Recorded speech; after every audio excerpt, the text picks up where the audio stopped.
Hey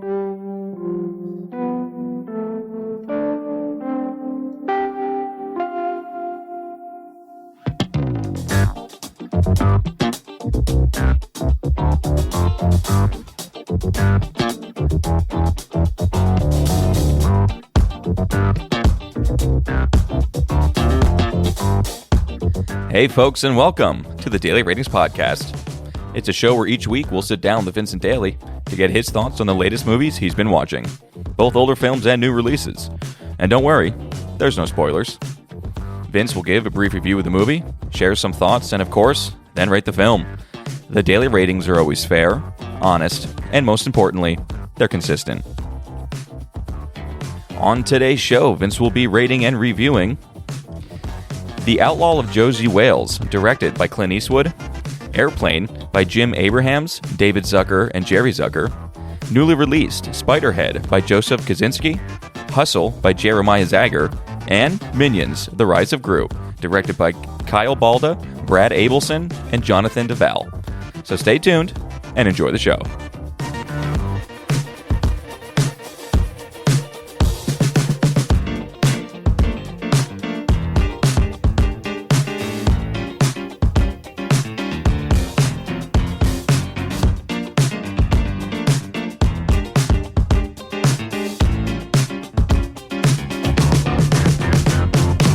Mr. Vincent Daly, how we doing, buddy? Thomas Recker, how's it going? It's going well for me. How about your week? How's your week in movies? I like that it's a little all over the place. Yeah, week was definitely all over the place. Wasn't too happy with the Netflix releases of it. It felt very Netflix fodder this week. But for the most part, it was a decent week of watching movies.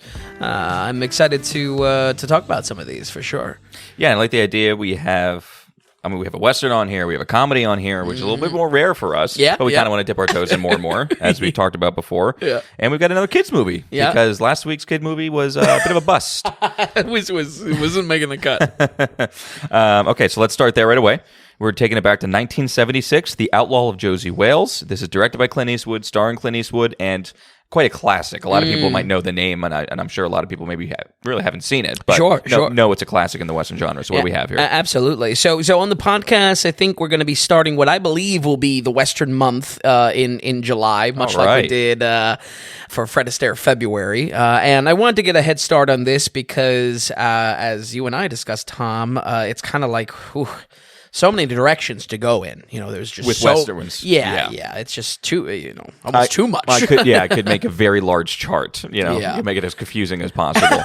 And because we were talking about it, and it was like, okay, well, we have the quintessential Westerns that we know. Something maybe like this, but something like...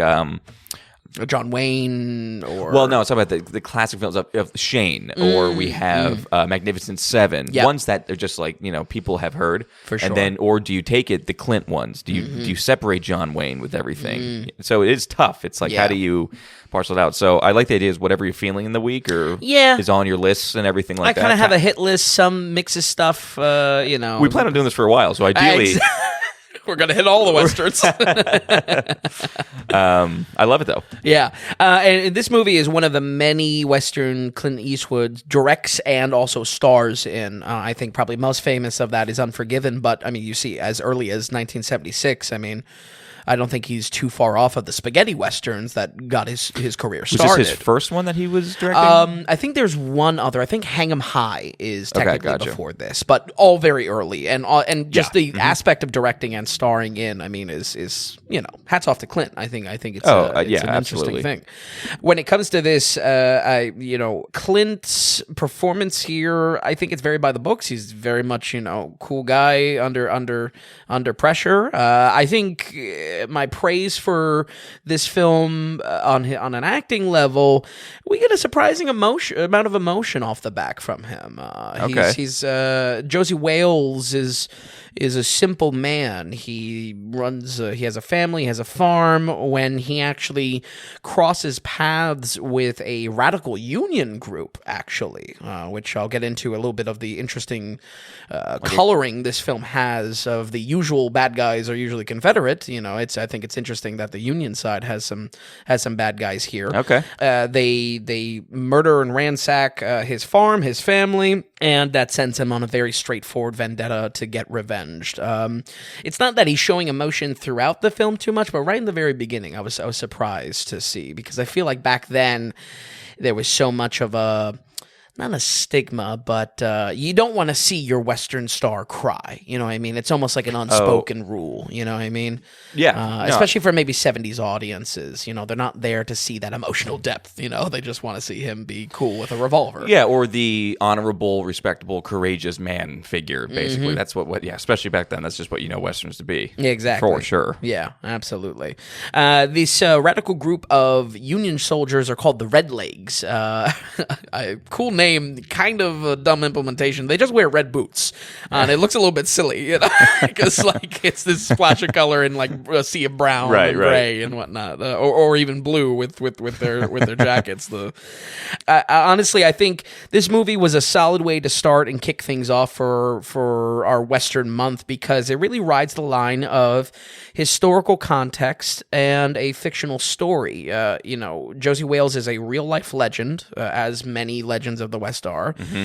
It has a big tie to the Civil War, because this story is around Union and Confederate in conflict, the aftermath of that, a lot of different allies of Josey Wales are misfits. That, of course, goes into Native Americans and different tribes. Sure. And I think one of the more interesting parts of this film is that Josey is born in a self-described age of blood and bullets, and I think this film does show, it's not the most amount of emotional depth. Mm-hmm. It definitely is just, by the books Western. Yeah.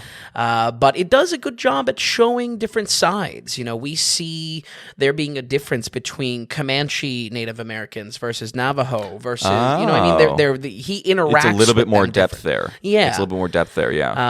Or at least shining a light on the differences. Exactly. Not so generic, I guess, yeah. Exactly. Even to the point that Josey is constantly gaining these misfits throughout the journey, some of those being Native Americans, and even among their own kind or their own people, different tribes are no-go. Like, we don't interact with those because they're going to kill us. And that's exactly how, yeah. Different tribes are very different, Yeah. I think I just really liked this is very much a fictional story, but I just like the nods to the very real-life legends and the real-life stakes that come with, these parties. I think, like I said, the usual bad guys in this type of scenario, or at least maybe in what I've seen, is that, it's going to paint the Confederacy as a little bit more of a rabble-rouser, a little bit more of disorganized. They're maybe trying to achieve their own goals as far as a gang within the brigade or within the army. Very much so that is used and kind of flipped unusually on the Union side with the Red Legs. I think it's cool because it shows there's a different spin here. It's not that it's saying Union good, Confederacy bad, or vice versa. It's really not concerned with that. If anything, again, it's the follow through is that there are kind of victims and villains on all sides of the coin. Yeah, it's commentary on the individual, really, and how all individuals, no matter where they come from, good or bad, basically. Yeah. I think a lot of this is background, unfortunately. I wish, if anything, it picked one of these and really drilled into it, but maybe that comes with more of a focus of a modern film. This film very much felt like the lack of focus that you and I, of course, talked about many a times with Good, the Bad, and the Ugly, that it's like we're jumping around too much. It's kind of hurting the pacing of it. For sure, yeah. If it was more concentrated, it could be more focused. And if anything has a stronger script, because it would have this poignancy of one thing to dig into where... It's touching on a lot. Yeah. And maybe that's, maybe that's something to give credit to, because it is just, it's not putting it in your face. You know what I mean? It's there if you want it. It's not preachy, certainly. Right. In any sort of way. But yeah, I think that's where a little bit of my disconnect comes into play. It's a very straightforward story with a simple vengeance plot. I think what hurts this film is pacing, plain and simple. We lose time with our antagonist to make room for Josey going around and kind of meeting the local flavor, getting his own little gang of misfits together. Certainly that's key to showing these different walks of life and this different perspectives, but we just, in the process, we lose our main thread. And, it's a little bit hard because for nearly all of the film, I'm wondering, well, what happened to him caring about the people that killed his family? It meanders. Yeah, meanders. And it's 2 hours and 15, which is long. Yeah. That's a decent length, especially for a 70s Western. Absolutely. So it could definitely maybe be a little bit more focused, it sounds like. Yeah. It would be like if, because I mean, this atrocities towards his family are right in, the opening scenes, before even title crawl. So when it comes to this, I was just scratching my head. It would be like if Leo suddenly did some side quests in the middle of The Revenant.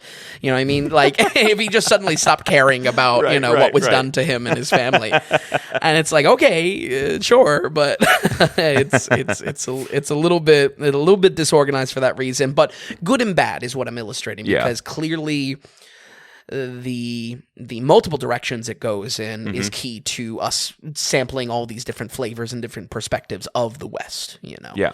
I think otherwise a very solid Western to start us off with good action, and good action by 70s standards as well. This was some really good shootouts, an interesting shot. I can't say if this holds up too much among Eastwood's other Westerns that he directs, but maybe that's something we can tune into with the cinematography and how a Western gunfight is actually shot. What actually contributes to a good gunfight or a good Western action scene. I think that's kind of the goal of the next. I love, really? Okay, so that's maybe what you're going to focus on. I think so. Because it's something that I look at and I say, I don't know if I can really call heads or tails on that just yet. So I'm hoping to kind of build that momentum. It'll be interesting just because, I would say maybe you were dragged into it kicking and screaming by potentially me as far as your foray into Westerns and just getting your feet wet. I'll be interested to see, as we watch for this month in the future, your overall, what you're coming away with them from. Maybe you're starting with this, just like, oh, really interested in checking out the action. I'm interested to see how that evolves. Exactly. Through time, or what you end up turning out, or what you end up also looking at. And things like that. Absolutely. If I like the heroics of it or something like that. Or basic character building and what makes a strong character or not, or what makes one base, that kind of stuff. But absolutely. But other than that, I don't really have too much more to say. We are going to go ahead and give The Outlaw Josey Wales a 64. Oh, 64. Okay. Solid movie.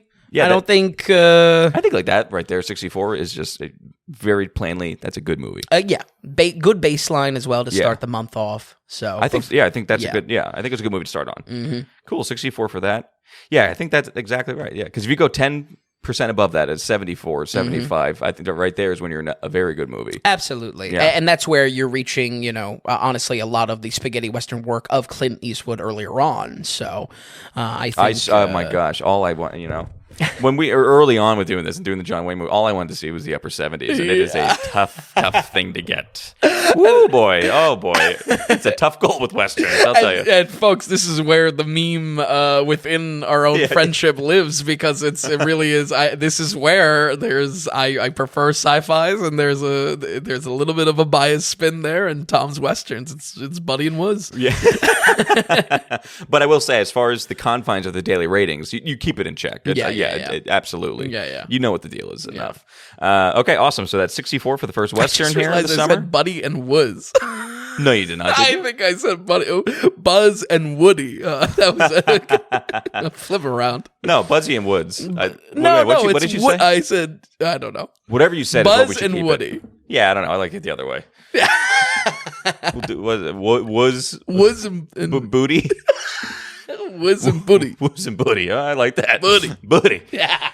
All right, we're moving on here to 1980. This is a classic comedy now, and again, we're trying to dip our toes a little bit more in this, get them on the ratings. Man! And this is, quite the classic. Yes, it's 1980. This is Airplane! Exclamation point! And what do we get?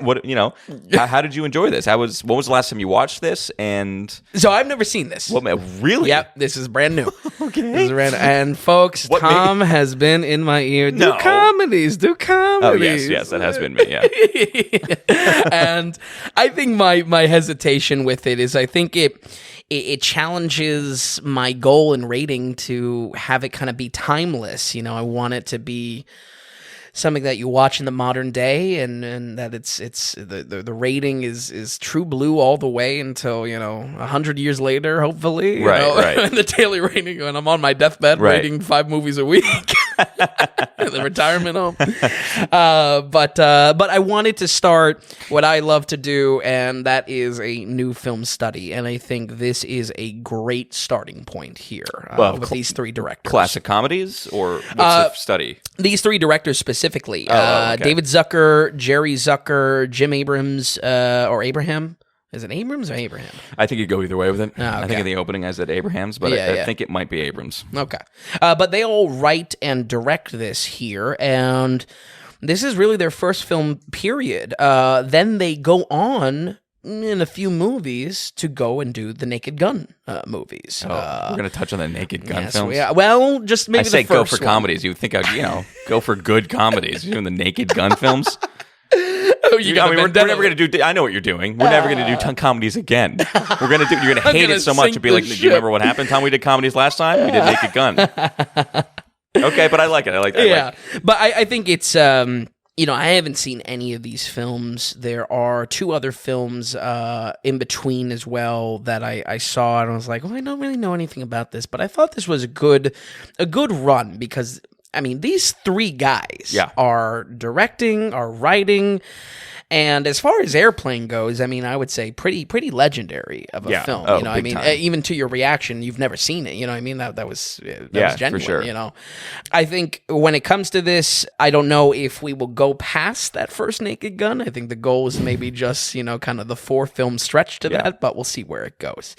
The comedy of Airplane, I wouldn't say is lowbrow, but it definitely goes to make every single joke possible it can. Yeah. It really is a shotgun blast of jokes. Yes, they do not hold back. And I will probably say it multiple times, but it feels like 3 dudes wrote this and nothing was on the chopping room floor. Like they said yes to every joke. It is so jam packed. What if we just have a nun slapper as well? Like, what do we have? Sure, why not? We'll put it in. Magazine jokes. Yeah. There's it is so nonstop. It is a barrage of jokes, and against all odds, I had a really good time with this movie. Yeah. I thought it was. I could not. It broke through my cold, cynical layer, and it. You probably sat there with the brow, like with the firm brow, just being like, "Oh my god, this here." Well, at first, it was trying to shovel like a little bit of this like romance plot and whatnot, and then it just after a while. Ridiculous. You were just bombarded with jokes that it goes from a smile to you actually gut laughing at all of this. It won you over. It really did. It really did. With a pry bar. Yeah, the jaws of life. Yeah. I think it's probably its biggest strength that there's no breaks. It is foot down. Every joke that they can tell is being told. Yeah. Whether that's visual, whether that's physical, whether that's verbal, it's really nonstop. And I think it's really the best quality. Visual jokes, they go from magazine covers to signs. I mean, every inch of the screen for this film is real estate for a joke, almost very reminiscent of Brazil, like we covered before. I mean, it doesn't have like something that's aimed at. It's right. It's the follow through. Yeah, it's complete follow through. It's a complete follow through of it. I would say the other half of the jokes, besides visual, are just these puns and running gags. I would say again, initially, a lot of these jokes may not be super funny, but like the first time around you hear them. But by the time they're reiterated and just over and over again, you're just beat over the head with how many of these things are still going on. You're laughing a lot because they get funnier and funnier. They use that as a basis to build on it, and I'll go into kind of some of my favorite gags in this film, because I'm sure this has been a film that folks at home, you either have seen this, love this. I feel like the Airplane, especially this first one, is in that Hall of Fame of 70s comedies, like a Caddyshack, like a... I don't know. I actually come to think of it. I don't know how many. Blazing Saddles was 70s, I think. Sure, yeah. And this is 80 technically, but yeah. Oh, you're right. It's 80 on the dot. 80 on the dot, yep. But I would say classic comedy in those decades. Yeah. There's not many that I would say, this would be like top 10 classic comedies, I would exactly. say. Yeah. And, I mean, how great is it? It's an hour and 28. Like a breezy, just bombardment. Very breezy. Yeah, pacing's an interesting quality to it, because it's like, you're at the point that jokes are beaten over your head so often that they really do become hysterical by the end. How great is that you're not getting more annoyed, you're getting more enjoyment out of it, which is rare. Absolutely, it's rare. Especially because there were some jokes the first time around, I was like, my note was initially, oh, that doesn't work. Right. But by the end, I loved it. Like, it was amazing, If anything, they understand that some of it doesn't work, and then that becomes the joke itself. Right. Actually, that's a perfect example. I mean, I think some running jokes maybe go just a tiny bit too long. Mm-hmm. But once again, I mean, with our main character, he has this segment where he keeps on telling backstory, his own backstory in exposition to characters, and it's definitely like the most boring part of the film, even with the jokes within it. Yeah. And then we flash back, and like people are killing themselves because it's so boring. He's telling it too. So, if anything, there's like a self-awareness. They recognize that it's the weakest part of the film, but they make a joke out of it. So it works. It really works. I would say standout performances here. Leslie Nielsen as the doctor in this, man, he is so funny. That's why we're checking out. At least Naked Gun 1 we're checking out. Okay, just for Leslie Nielsen, I think. And then Lloyd Bridges in the air traffic control. I've never seen... He was so good in this. So People funny. talk about this performance, and he was I don't know, people recognize him as a big actor, and yet I don't really know.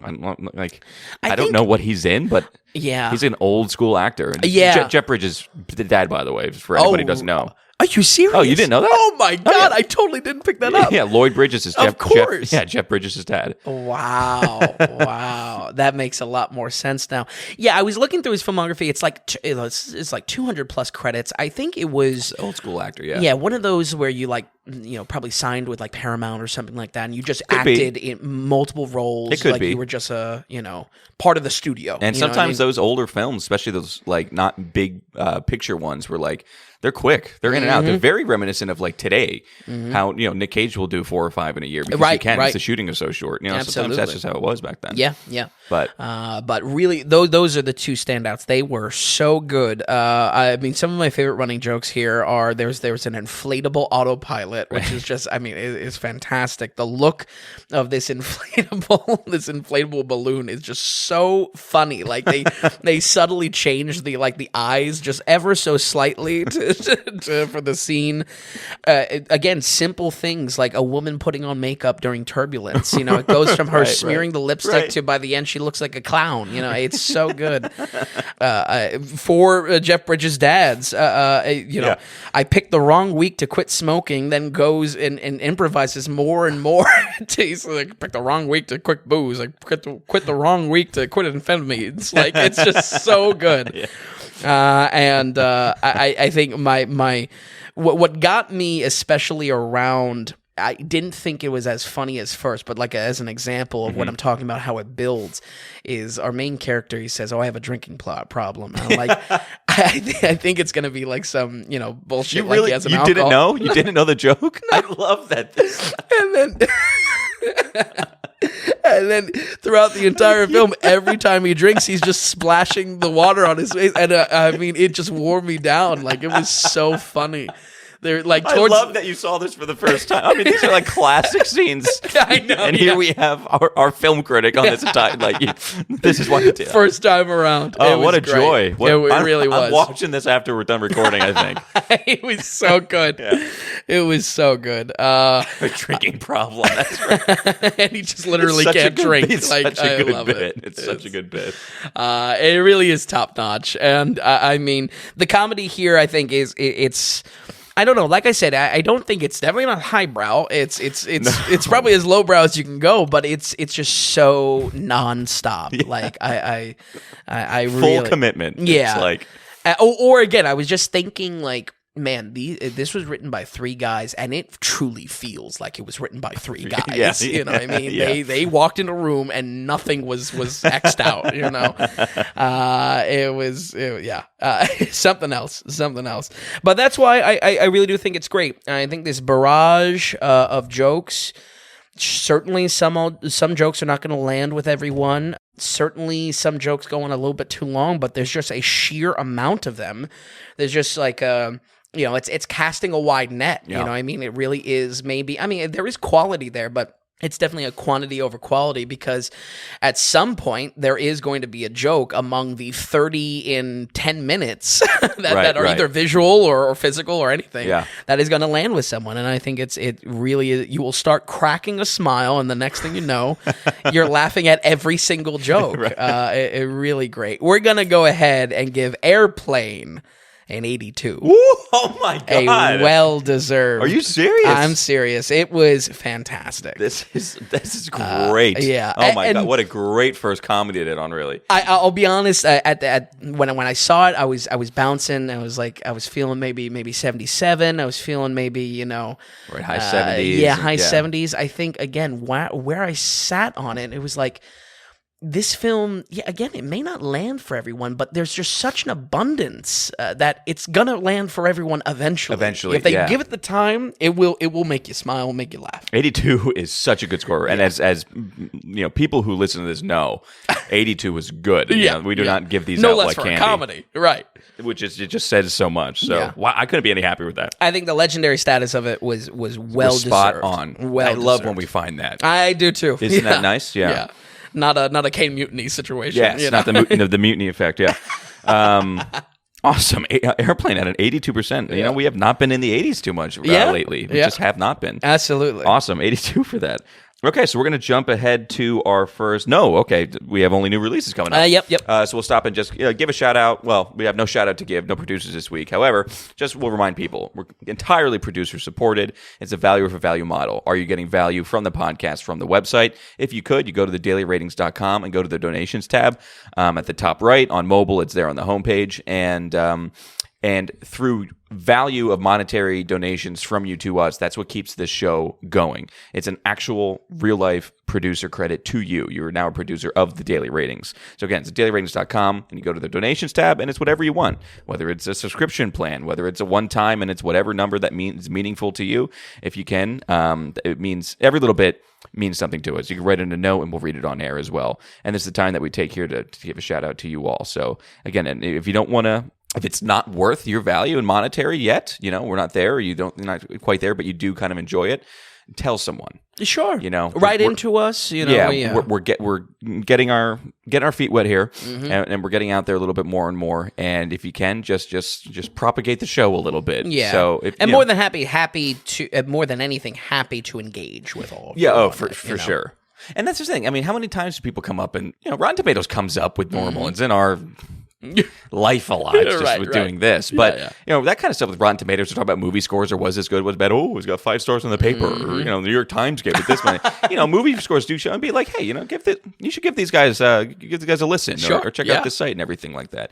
You know, that too is producing for us, and we appreciate. So again, anyone who will be a producer, we thank you so much. It's dailyratings.com, and go to the donations tab. All right, with that, we're going to keep it going to we have 3 newly released. We'll start with the 2 that were kind of June releases because they're both Netflix. Is that both correct? were Netflix, and a little bit late to the punch with these. Yeah, that's fine. I don't think it's a big deal. We're going to start with Spiderhead. This is directed by Joseph Kosinski, the same guy who did Top Gun. Miles Teller is in this. And what is Spiderhead about, even?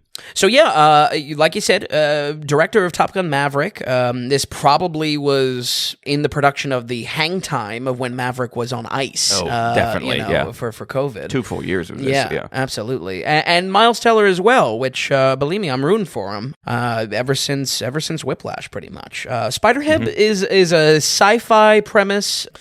Very much Black Mirror-esque. I'll probably say that a few more times in this just to drive it home how much it feels a little bit derivative of that, especially on Netflix's own platform. Okay. But Spiderhead is about a experimental prison that has a kind of a radical new future drugs that can manipulate feelings on command, basically anger, love, ecstasy. You know, I mean, there's you know, they're developing on these prisoners. The facility also has a very odd feel to it. It's very open. It's very free for these convicted killers. So part of the intrigue is figuring out what's the deal with the whole situation, and how is this allowed, and what is the mystery behind these future drugs.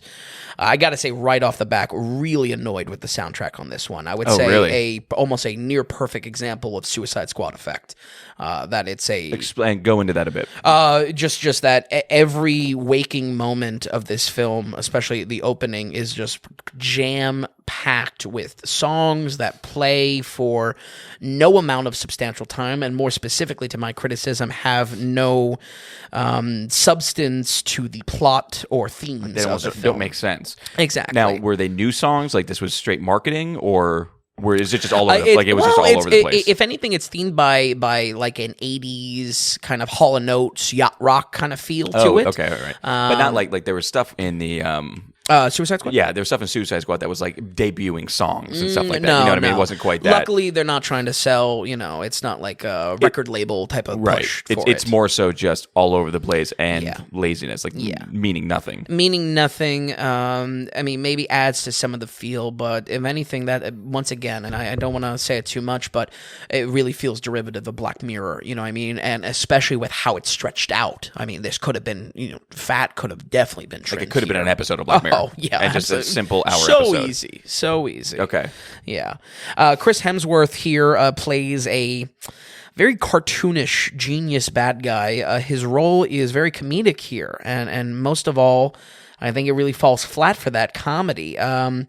The emphasis on him being jokey and almost like he's almost like a nightmare boss in a way to these prisoners. Okay. Because he works with them in almost a kind of an open door policy, if you will, in a prison. That's kind of the pitch of the feel or the setting.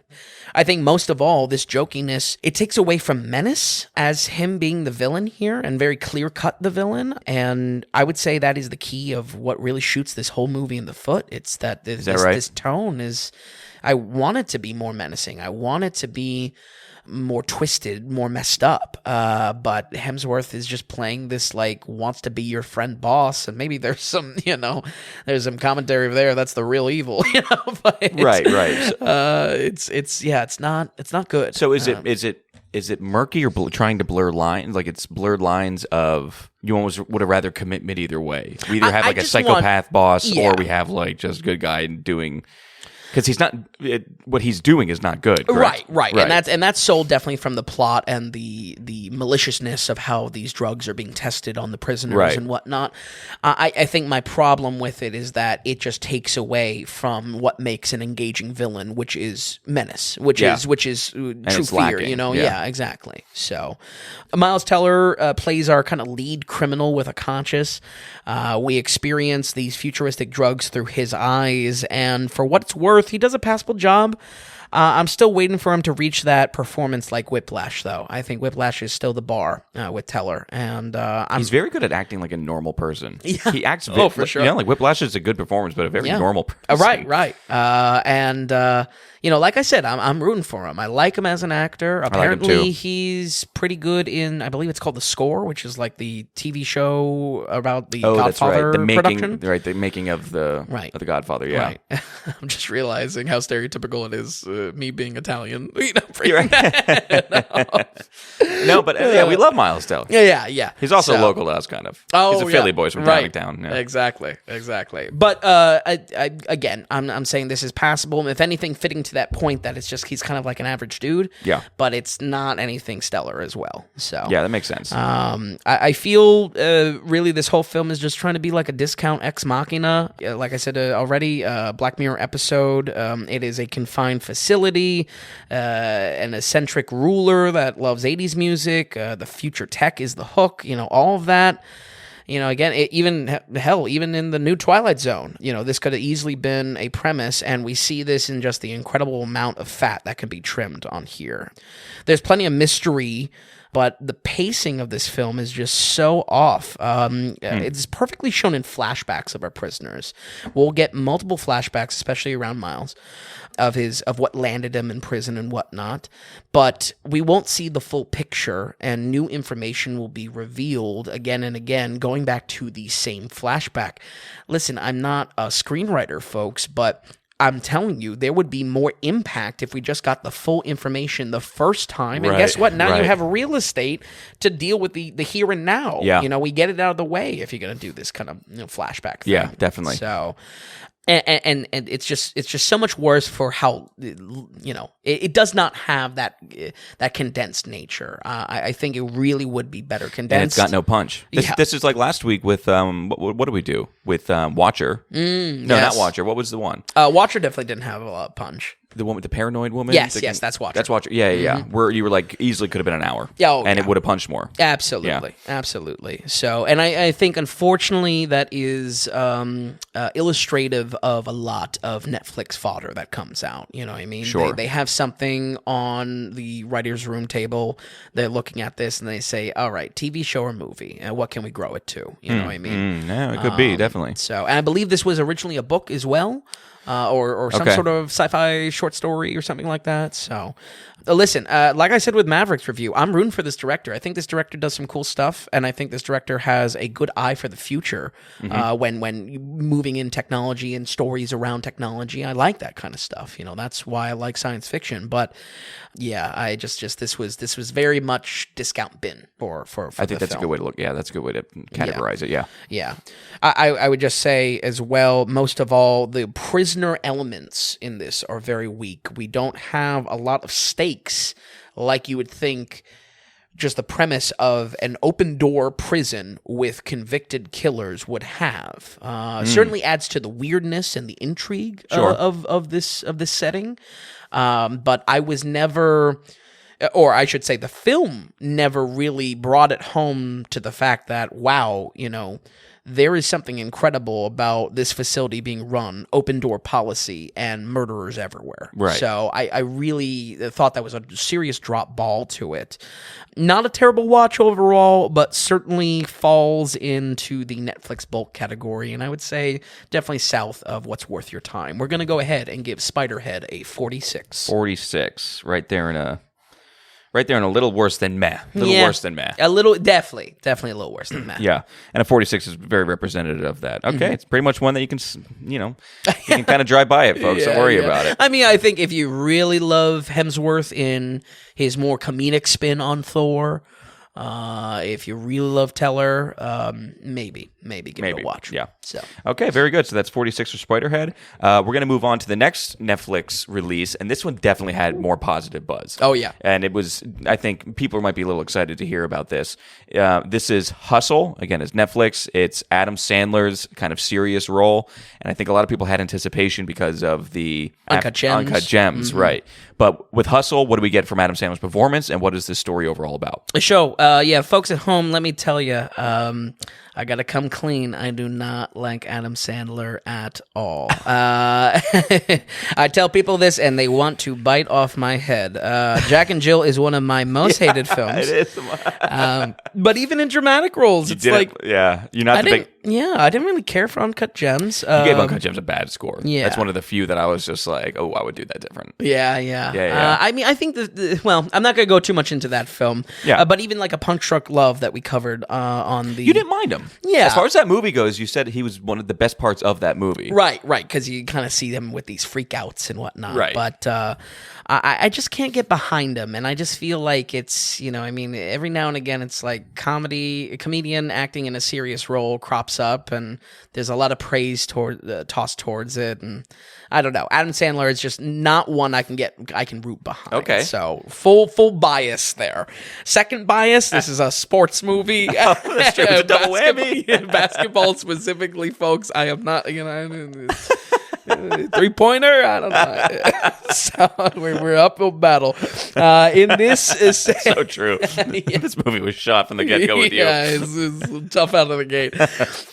In this, Sandler is a washed-up NBA talent scout, and who kind of has all but given up on his dreams of actually coaching a real team. This kind of puts him on a search. He finds a not secret, but a street ball player that is one of a kind, both by physical but also talent as well. And it really just puts the two of them on the path to fame. The relationship between the two of them makes this movie much more feel good than I thought, and for a good thing. I think this movie is probably getting a lot of good press, and was also, passable for me because it's really inoffensive. It's rated R, which I think is an interesting spin to this feel good story, and I'll get into that a little bit with Sandler's performance. Mm-hmm. Yeah, both of them kind of just lift each other up. They're both chasing dreams. We spotlight a lot of screen time with just the two of them, where Sandler dominates in the performance, but it is all very feel-good. It reminded me of, the films we would get more so in the early 2000s. Not necessarily a Hitch because it's not sports-oriented, but it's similar kind of vibe that you're here to have a good time and the film's going to give it to you. Okay. This coach-player dynamic reminds me a lot of sports films. Just you pick it as far as different sports films. That it's the coach is trying to break through to the player, and they're both kind of chasing their dreams. And then guess what? It's a ribbon on top. By the end. Right. I think a little bit of what this does to distinguish itself is the rated R rating. This is very kind of generic chasing the dream, determination tone, but then that's offset by Sandler cursing and other NBA stars that are in cameos kind of talking slick and talking shop, almost water cooler talk, if you will. Is it a little bit more believable, more real that way? Like more...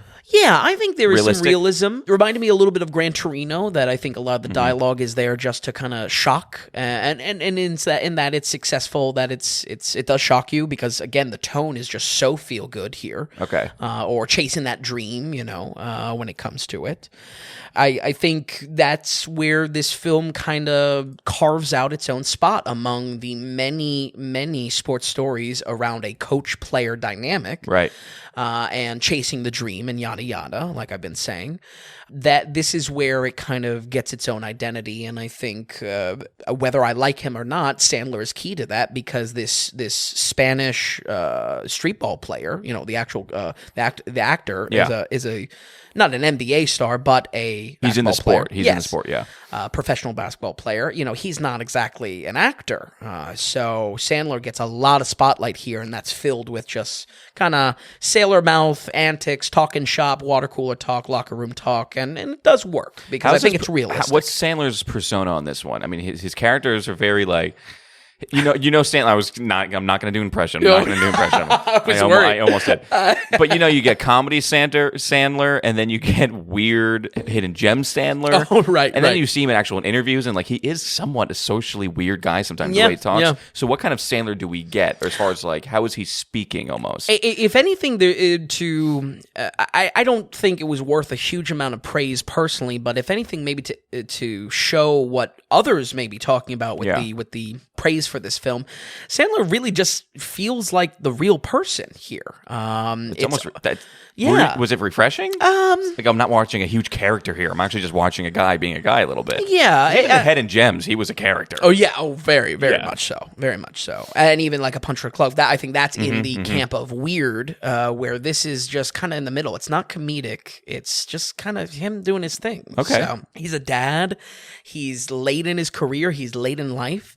So again, playing into this feel-good element, he's getting a second lease on life because of this relationship with this player, and very similarly, the player is getting shot at his dreams. Right. So, yeah, I gotta say, again, this was an uphill battle, but this was for my enjoyment personally of Adam Sandler. But this movie is so overtly unoffensive in what it's trying to achieve. Yeah. I wasn't necessarily hating it either. Okay. You know what I mean? That's not a bad thing. I think, again, a lot of the praise is that, every now and again we get this, comedic actor acting in serious role type of hype around a film that always crops up every now and again with Sandler specifically.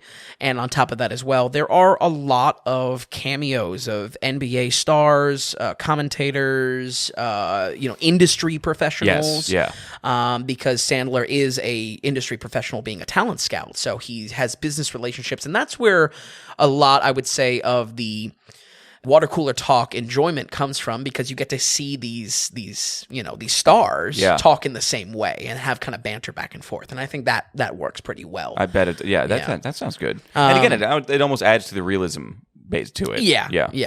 I would say let me get some negatives out of the way, because again, this film is largely very unoffensive. It is not trying to be controversial in any sort of way.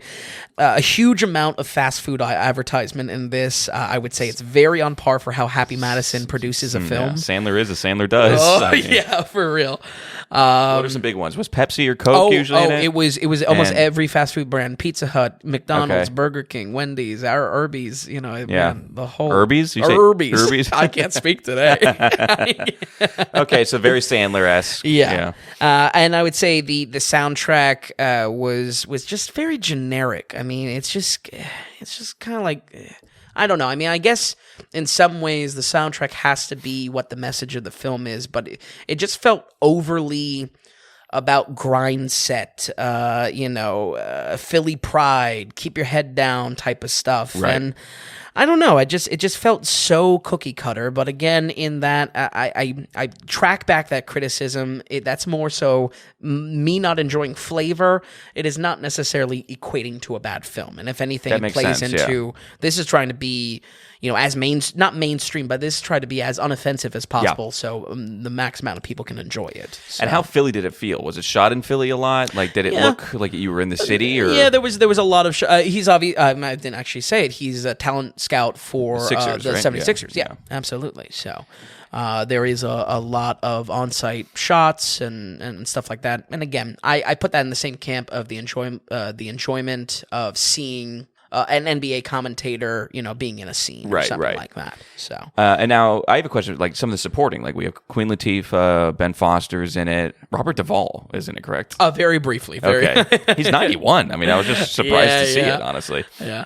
I was worried too. Bobby needs to put it down. But how is our supporting? Decent. I would say probably standout is Queen Latifah because it is his wife in this. So they're she can really be good on screen, riff in a comedic way, and so seeing her and Sandler go back and forth, that's good. Yeah, if anything. You even look at that short list of cast, and that again, it's what kind of makes me feel this like early 2000s vibe to it, Okay. especially the cast itself, I think that makes sense. This I think movie was a little bit of a time capsule for that, or That's trying to go interesting, for that. Yeah. Very TBS on a Saturday Absolutely. morning or something like that. This Saturday would be afternoon. ripe for that. Yeah. A good TV watch. Absolutely. So, Not overall, that anyone watches TV anymore.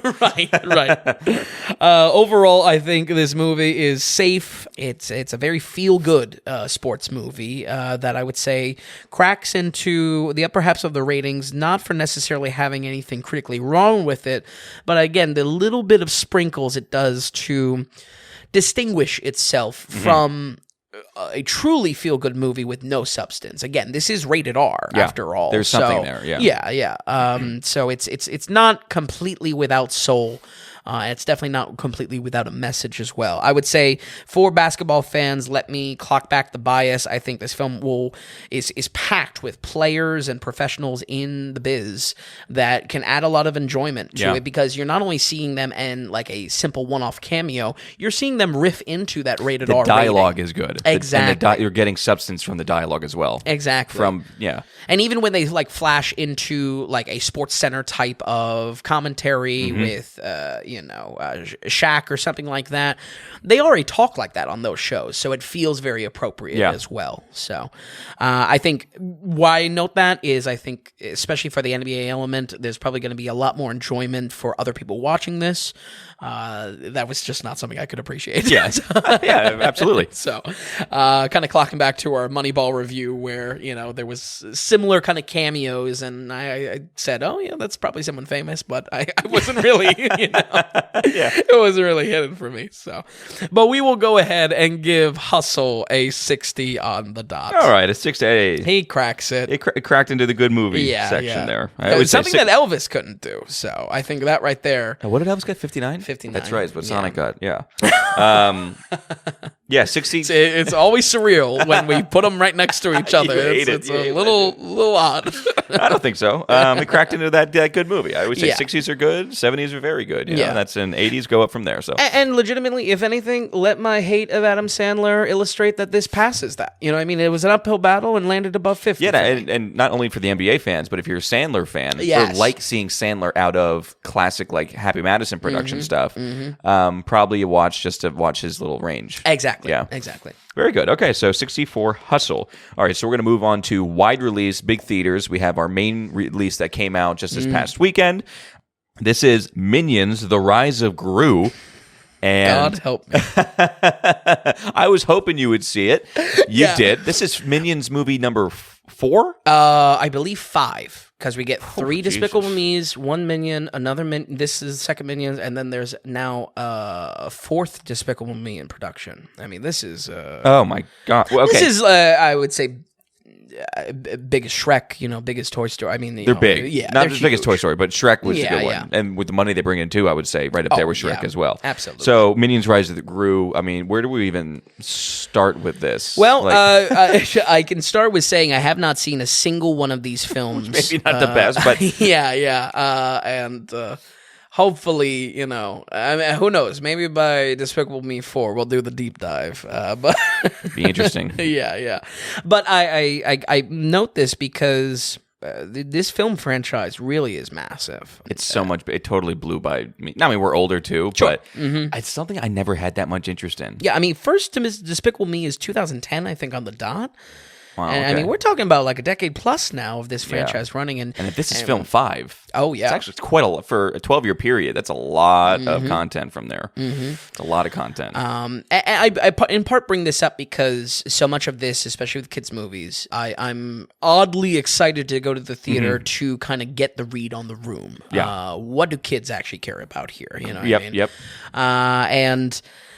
I mean, I think what's illustrative is that the enjoyment in the audience was for the Minions, for Gru, and I think the package that it was wrapped in was just, they didn't care about it. You know what I mean? And that's where I say this is a decade plus long running franchise the attachment is to the characters specifically, not Big necessarily the fluff around it. And this film had a lot of fluff around it. Okay. For those totally unaware, Despicable Me and Minions are all centered around the evil genius Gru, played by Steve Carell, and his minions, who are this, I honestly don't know if they're aliens or not, this like yellow gibberish speaking morons, they're like kind of, an army of idiots, basically, is the whole thing.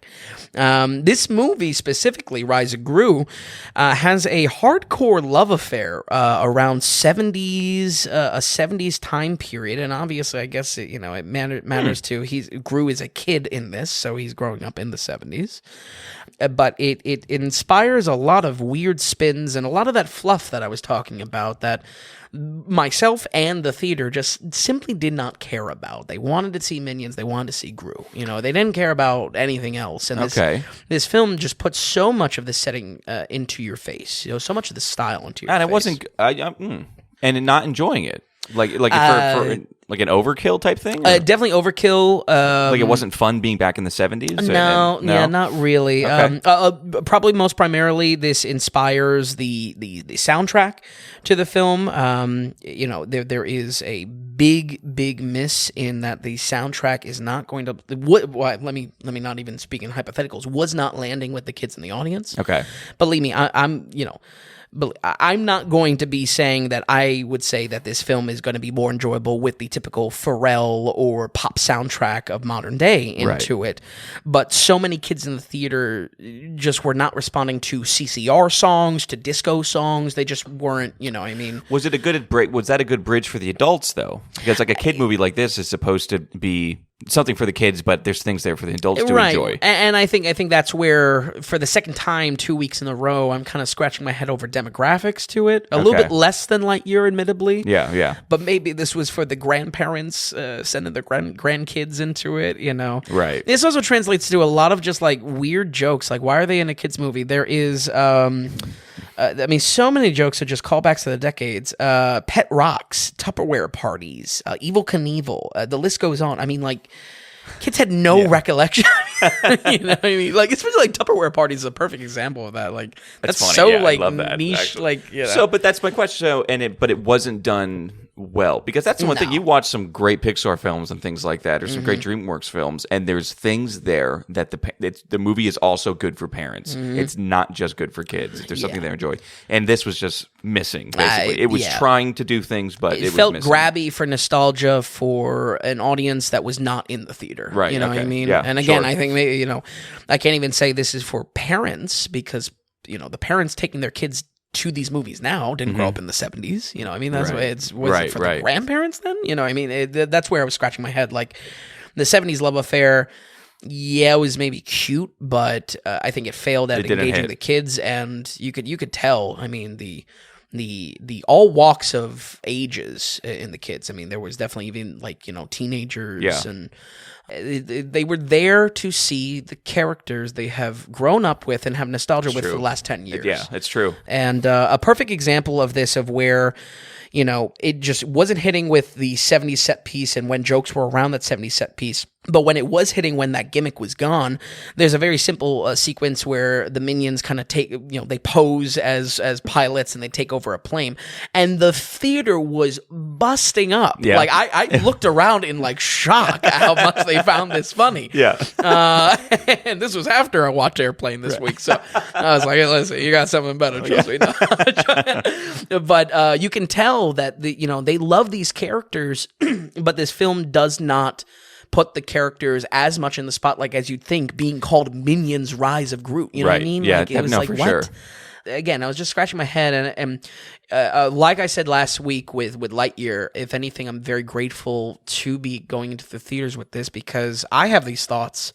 They are either reinforced or countered by the actual kid reaction. Yeah, there's something there and nice cementing for you. Not that you're going to look at the kid's reaction and say, okay, now my rating is going to be based off the kids. It's just that you see what's going on. You have your own feelings about it, and just looking around and be like, oh, I'm not the only one. Okay, exactly. I can either clock it back or it reinforces. Right. Exactly. Yeah.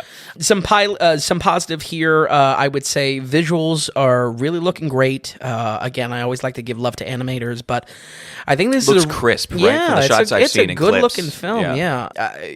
I won't go over on the praise to it, but even just like the simplest grass or even just water just looks fantastic. Does it?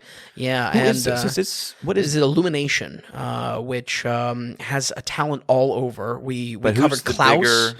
not too long ago, which... but they're like that independent, like DreamWorks doesn't own part of them? Or I think it's Universal is the big parent there, but... So NBC, so it would be but Comcast. Again, after 10 years, I mean, Illumination is its own brand because Despicable Me, it doesn't mean anything else. So, I would say, maybe... Despicable Me 4 rolls around. God help me. I do a deep dive on an episode. Maybe I can speak a little bit more confidently to the progression of the animation and the care put in there. But I definitely was a plus for me. Action sequences as well have a great rhythm to it. I feel like action sequences in animated films, we're at a golden age again. So much Big inspiration from Big time. Anime and just such interesting angles to it. I love the cinematography, if you will, within the animation. Yeah. It's great. The variety of style we have now from a Klaus, from the Bad Guys, which you reviewed recently, absolutely. to Bad Guys is a perfect example where the action sequences were such a highlight for me because it's like, wow, it's like, man, it's something to look at. Yeah, it's something to enjoy, to set your eyes on. Exactly. Yeah. Exactly. Above all, there was good pacing. Before I knew it, the film was over. So I was an hour and 27. I was real happy. I was like, wow, okay, I'm out.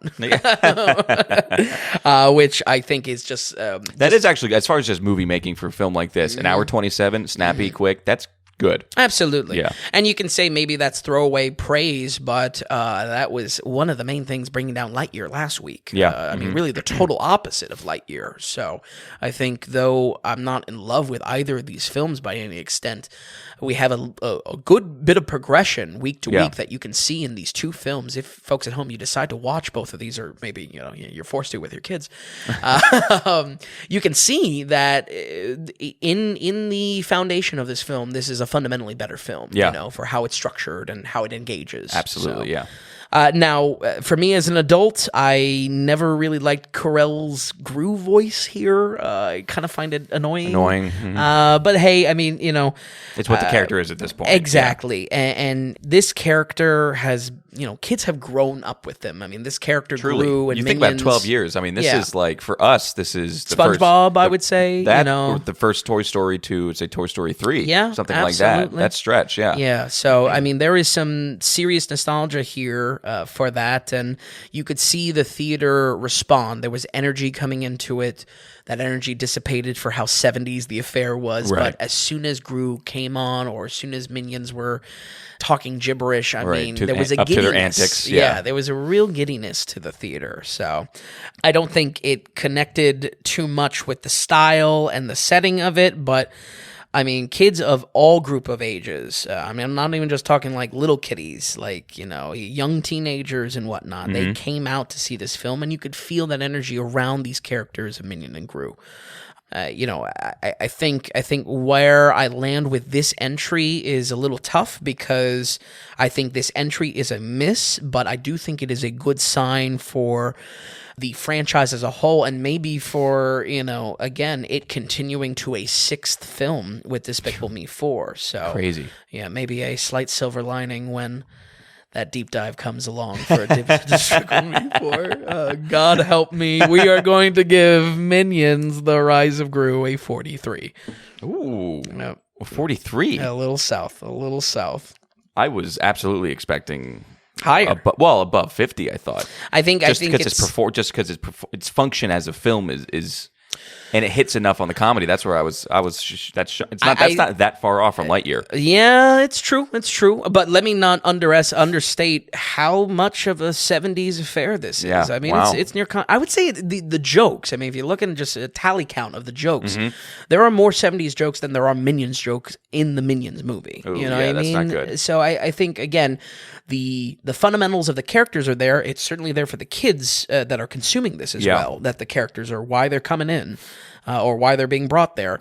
It's just that the package is wrong for it. So. And I think it's funny, just me not knowing any of them or really watching, the 10,000-foot view from it, it makes sense. Where it's just like, okay, you have the 3 main properties, and now you're making this is the second one of the second property of this. It makes sense. Spin-off of a spin-off, you know? Right. Yeah. What are we scratching at here? How can we keep it going? And it kind of makes sense that you're in a 43. Yeah. So, but if anything, you know, I can't stress enough that the core of Minions and Gru being the core characters, the roles in this franchise. I mean, maybe that is the silver lining for when eventually, in the goal of watching every movie ever, watching those earlier movies, that may really well work for me. I don't know, though, so... All right, Vin. So, no, that's 43 for Minions, The Rise of Gru. Vin, looking at this I love the array I do really like the array that we have of movies. The whiplash. Yeah. Do you have anything more to add? Do you want to roll credits here? No, we're rolling credits. That's it. Okay, well, again, folks, we're just going to run this through one more time. We have The Outlaw of Josey Wales with a 64, Airplane with an 82%, Spiderhead with a 46, Hustle with a 60, and Minions The Rise of Gru with a 43%. Folks, we thank you so much for listening, and we'll see you next week on the Daily Ratings Podcast.